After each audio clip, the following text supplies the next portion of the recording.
102 at the bottom of the page. We're talking about humility, anava. V'hi min hamidot hanisgavot. Says Rabbeinu Avraham ben Rambam that this is one of the loftiest traits. U'mitchaleket hi lechama v'chama sugim. And humility can be broken up into many categories. This is an important thing to do in general when you speak. And a rabbi used to joke around. He always broke everything up into 3 categories. There are 3 types of people. There are 3 types of understanding. There are 3 answers to the 3 questions. Everything is 3. And not everything has to be broken up into 3. But many things are more complicated or more sophisticated is the correct word. Complex. They contain more than one concept inside of every idea. Humility has many ways that it manifests itself. Many ways that you should follow it. Many ways that are healthy. Some ways that are not healthy. And to describe humility as only one way would be incorrect. Rabbeinu Avraham is doing something that's classic to him, to his father, and that is to define a term that people already think they know the answer to, and to say, no, there's more to it than normally meets the eye. Yesh shehi pnimit, v'yesh shehi chitzonit. There's humility which is internal, and there's humility which is external. Yesh shehi amura b'vnei ha'adam. There's humility which is towards people. There's some humility that's towards Hashem. The ideal form of humility is inward humility. Like David says, there's a number of ways to translate this verse. Rabbeinu Avraham seems to translate this verse as this is his style, which is, my heart is empty inside of me. Empty of what? Empty of pride. Empty of kavod. Of gava. V'chitzonit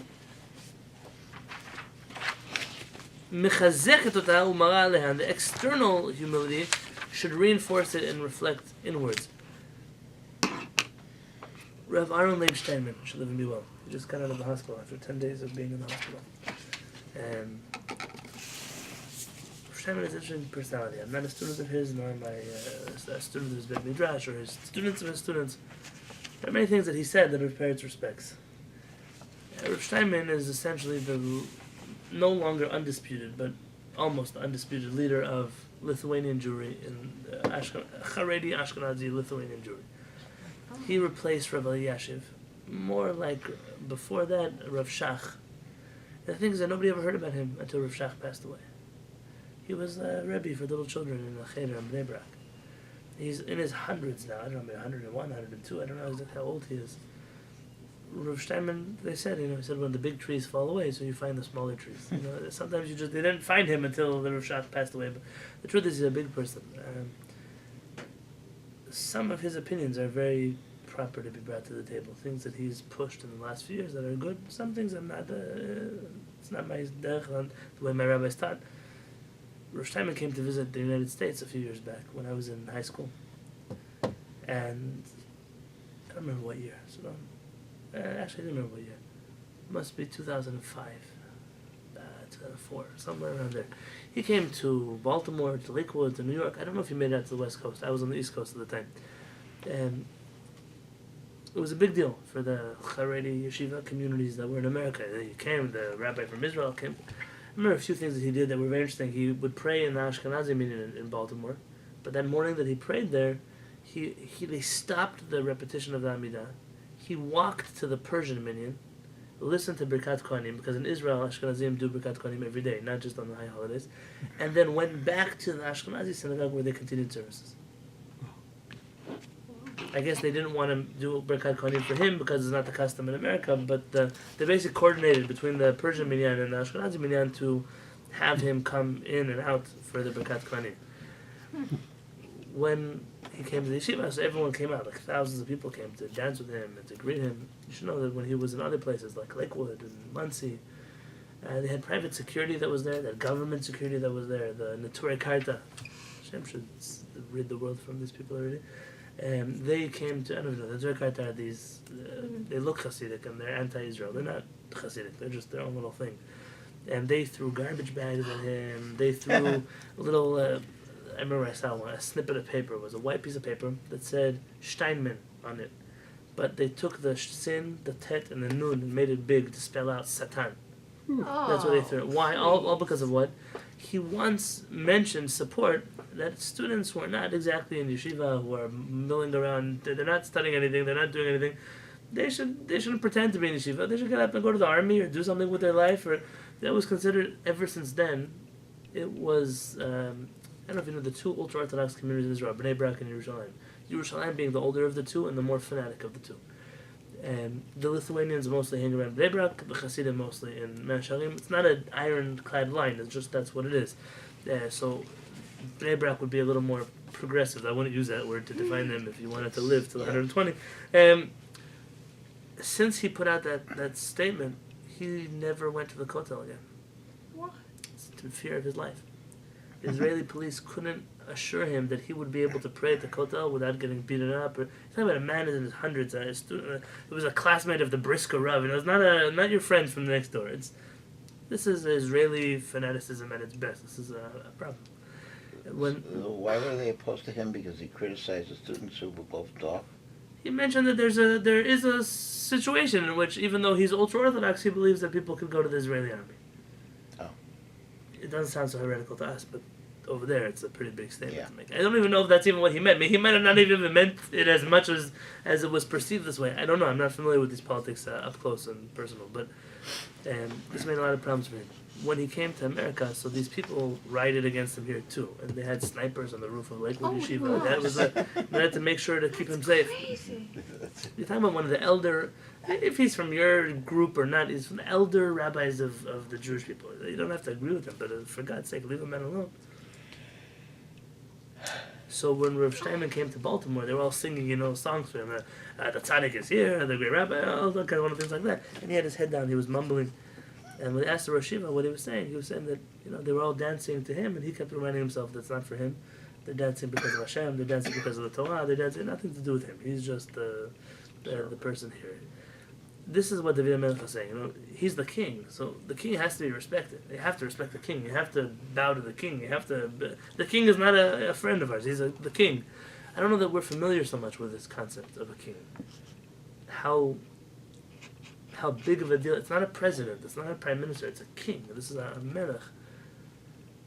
And David HaMelech, meanwhile, would in his heart say, my heart is empty. It's not about me. It's not about pride. I'm the leader of the Jewish people.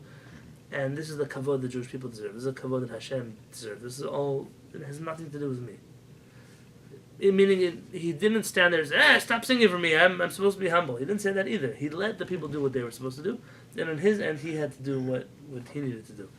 This can be a challenge sometimes. If you're a teacher, you're a rabbi, you're a parent, and sometimes you get respect. You have to remind yourself that it's not about you. It's not an ego trip for you. This is maybe a requirement on someone else's end, but not something that you're supposed to gloat about and be so proud of. V'amar David, and King David says, Lo gava libi, my heart did not become proud. Gava literally means high, gavoa, high. It did not become haughty. V'zohi anava pnimi, that's internal humility. V'amar v'lo ramu enai, v'lo ramu enai, Im lo shiviti v'domamti v'zohi anava chitzonit. He said, my eyes are not haughty, I've been silent.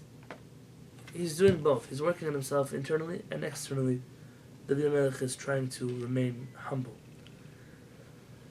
There's a famous story about Rav Zusha of Anapoli. Hasidic rabbi. And there was a rabbi in the town. Rav Zusha was not the chief rabbi of the town. He was a rebbe who lived in Anapoli. The Rav of Anapoli was another rabbi, a Torah scholar. And Rav Zusha was known even though he was poor and he didn't own anything, he didn't have any money, he barely lived in a house. They say that somebody once sent, the Maggid of Mezrich sent somebody to go meet Rav Zusha of Anapoli and say, Rav Zusha, the Baal Shem Tov sent me to you to discover how one can still be happy even though they are poor. Okay. And he said, I'm sorry, I don't know what to tell you, I'm not poor. Maybe you should find a poor person and ask him this question. So they once asked how it was that he's always happy. So this rabbi came to a wedding and he sees Rav Zusha. He sees he's the rabbi at the chuppah, he sees the rabbi in the shever b'chol, he's the rabbi who does the hamotzi, he's the rabbi of the karmazon. And for him, nobody does anything. Nobody cares about him. So they asked Rav Zusha, how could you be so happy and I'm always in the end? I always sit. Rav Zusha said, listen what happens there. He said, when they come to the rabbi, to you, he says to invite you for the wedding, so he asks you want to see the guest list. Who was invited before you? This person was before you, that cousin was before you. Me, they only invited me 5th on the list, so I'm going to come late to the wedding. Just to show them. He says, so then you came late to the wedding, and they're waiting and waiting and waiting for the rabbi to do the chuppah. The rabbi doesn't show up. So at a certain point, the groom's father says, Rav Zusha, maybe you want to do the chuppah. He says, then you come to the wedding, you see that I'm doing the chuppah, you get so angry. How can it be he's doing the chuppah? I am the rabbi of this town. He said, then it comes time to sit at the table, and they already realized you're not coming, so they took away your seat from the table, so they put me in your seat, and you sat with the schleppers at the end of the wedding hall, and you're sitting there, nobody even realizes you're there, they're serving you C-grade food, you're upset, how come they're giving me food last, how come this, how come that, how come... He says, in the whole wedding, you're upset, and then it comes Shever Brachot. Yeah. He says, well, they pass around the cup, and you're all the way at the end of the wedding hall, so nobody even realized you were there to bring the cup to you. He says, so at the end of the day, he says, when they come to invite me, the story is different. They come to invite me to the wedding. He says, I can't believe that you invited me to the wedding. I'm so honored that you invited me to the wedding. I didn't think you would ever invite me to your wedding. He says, I'm so grateful that they invited me to the wedding. I come 2 hours early to help them set up the tables, to help them put out the chairs. Maybe I can help cook the food. Maybe I can do something. He says, so I'm already there. I'm helping. I'm going around. Say, no, Rabbi, sit. So they already put me in the rabbi's chair. He said, and then comes time for the chuppah, you're late, so they already know that they invite me to do the chuppah. He says, comes time for Birkat HaMazon and Shever B'chot, they're so happy, I've been here since the morning helping. Obviously they asked me to do Shever B'chot. He said, sometimes you lose out because of yourself. Sometimes not other people who are out to get you, but it's your own ego, it's your own pride, it's your own gava that makes you lose. I see this happen a lot in the world. There was once, remember, probably before you turned, there's a little show called The Little Rascals. Yes, I remember the Little Rascals. And there's a little guy named Froggy, and all of his friends were throwing a party, and he thought that all of his friends forgot his birthday, so he went around and he put like itching powder in one of the games, and then he, made it so that whoever tried to dunk for apples would fall into the bucket, and he just sabotaged all the games and the thing. And then he snuck around, he looked through the window at the party, and then he realized they threw him a surprise party for his birthday. Yeah. So he has to run in and set off all the booby traps on himself. But this is it's a good musar skill. It's a good point, because this is how many people live their life. It's all about me, and even when people are nice to me, I'm so caught up in myself that I'm not able to... They say that disappointment comes from a par between what you expect and what actually happens. So if your expectations are too high, then you're always going to be disappointed. If you come with no expectations, no matter what happens, you're always going to be happy. Very often, I see this. I see it in the rabbinic world, but other people see it in other places. Other people, how come they never invite me for this? How come the bar mitzvah invitation never comes? How come I go to people's Shabbat tables? They always make me sit in one place. How come everyone has their own little thing that? How come at shul this person doesn't come tell me Shabbat Shalom? How come everybody's got their own little thing that bothers them so much? Stop thinking so much about yourself. Stop. It's not the whole world is about you. Not everything that happens here is about you. There are other people in the room. There are other things. Gava, there are some people that they really ruin it for themselves, because otherwise they would be very pleasant people. If it wasn't for their ego complex you'd have to put up with, you would actually like them. I mean, they could actually be good people. And I see it's a pity, because you see people who otherwise could have been very popular people, but they end up alone because nobody wants to be around them. And that's it's a sad thing. Gava comes to hurt us, not other people. Once somebody came to Rabbi Nachman of Breslau and said, Rabbi Nachman, it says that anybody who runs away from honor chases them. And it says, but my whole life I've been running away from honor, and honor has never chased me. Rabbi Nachman said, when you run away from honor, you can't keep looking back. You have to just run. So run, true. It'll find you. But if you run away in order so that it should chase you, then it's like a little kid who runs away from you. They keep looking back. You can't keep looking back. And Baruch Hashem, this should be something that it takes time, it takes work, serious work. But to get rid of gava does not mean to get rid of our self-esteem. It just means to become less self-centered in a way that is harmful to us, to the people around us, and so goes off to Kucha Buchu.